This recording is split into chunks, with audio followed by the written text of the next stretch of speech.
ಇವಾಗ ಮೆತ್ತಗೊಂದು ಮೊಸರನ್ನ ಮಾಡ್ಕೊಳ್ಳೋಣ. ಸೌತೆಕಾಯಿ ಹಾಕ್ಕೋತಾ ಇದ್ದೀನಿ.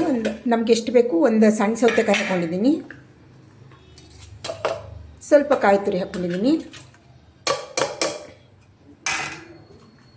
ಸ್ವಲ್ಪ ಕೊತ್ತಂಬರಿ ಸೊಪ್ಪು. ನೀವು ಪುದೀನೂ ಹಾಕ್ಕೋಬೋದು. ಪುದೀನ ಇರಲಿಲ್ಲ, ಅದಕ್ಕೆ ಬರೀ ಕೊತ್ತಂಬರಿ ಸೊಪ್ಪು ಹಾಕಿದ್ದೀನಿ.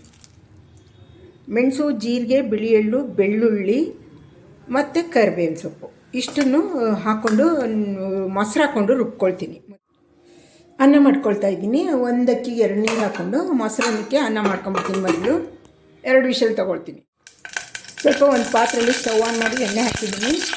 ಸ್ವಲ್ಪ ಹಿಂಗೆ ಹಾಕ್ತೀನಿ. ಇಲ್ಲಿ ಒಗ್ಗರಣೆ ಸಾಮಾನು ಹಾಕ್ತೀನಿ. ಸಾಸಿವೆ, ಕಡಲೆಬೇಳೆ, ಉದ್ದಿನಬೇಳೆ, ಮೆಣಸಿನ್ಕಾಯಿ, ಕರಿಬೇವಿನ ಸೊಪ್ಪು ಹಾಕ್ತೀನಿ. ಇದೆಲ್ಲ ಸ್ವಲ್ಪ ಚಟಪಟ ಅಂತ ಸಿಡೀಲಿ. ಒಗ್ಗರಣೆ ಫ್ರೈ ಆದಮೇಲೆ ಆಫ್ ಮಾಡಿಬಿಡ್ತೀನಿ. ಇವಾಗ ಈ ಒಗ್ಗರಣೆ ತಣ್ಣಗಾದ್ಮೇಲೆ ಈಗ ಮಾಡಿರೋ ಅನ್ನ ಹಾಕ್ಕೊಳ್ತೀನಿ. ಮಾಡಿರೋ ಒಗ್ಗರಣೆಗೆ ಸ್ವಲ್ಪ ಅನ್ನ ಹಾಕಿದ್ದೀನಿ. ಇವಾಗ ಸೌತೆಕಾಯಿ ಬೇಕಿದ್ದರೆ ಒಂದು ಹಸಿಮೆಣಸಿನ್ಕಾಯಿನೂ ಹಾಕ್ಕೋಬೋದು. ನಾನು ಹಸಿಮೆಣಸಿನ್ಕಾಯಿ ಹಾಕಿಲ್ಲ, ಒಣಮೆಣಸಿನ್ಕಾಯಿ ಹಾಕಿದ್ದೀನಿ ಒಗ್ಗರಣೆಗೆ.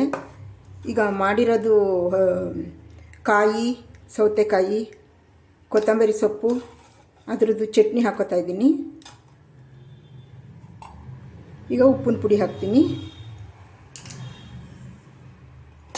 ಇವಾಗ ನಮಗೆ ಎಷ್ಟು ಬೇಕು ಹಾಗೆ ಅಷ್ಟು ಮೊಸರು ಹಾಕ್ಕೊಂಡು ತೆಳ್ಳಗೋ ಗಟ್ಟಿಗೋ ನಿಮಗೆ ಹೇಗೆ ಹಾಗೆ ಮಾಡ್ಕೋಬೋದು.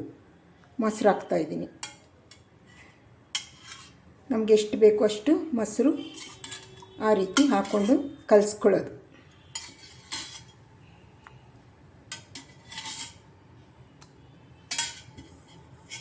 ಇವಾಗ ಎಲ್ಲ ಮಿಕ್ಸ್ ಮಾಡಿ ಕಲಿಸ್ತೀನಿ. ನೋಡಿ, ಈ ರೀತಿ ಕಲಿಸಿದ್ದೀನಿ.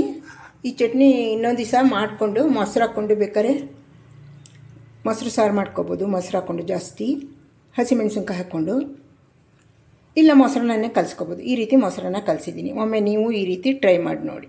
ಇದನ್ನು ಫ್ರಿಜ್ಜಲ್ಲಿ ಇಟ್ಕೋತೀನಿ. ಈ ರೀತಿ ಸೌತೆಕಾಯಿ ರುಬ್ಬಿ ಮೊಸರು ಹಾಕಿ ಅನ್ನಕ್ಕೆ ಕಲಸಿ ತುಂಬ ಚೆನ್ನಾಗಿರುತ್ತೆ. ಒಮ್ಮೆ ಮಾಡಿ ನೋಡಿ.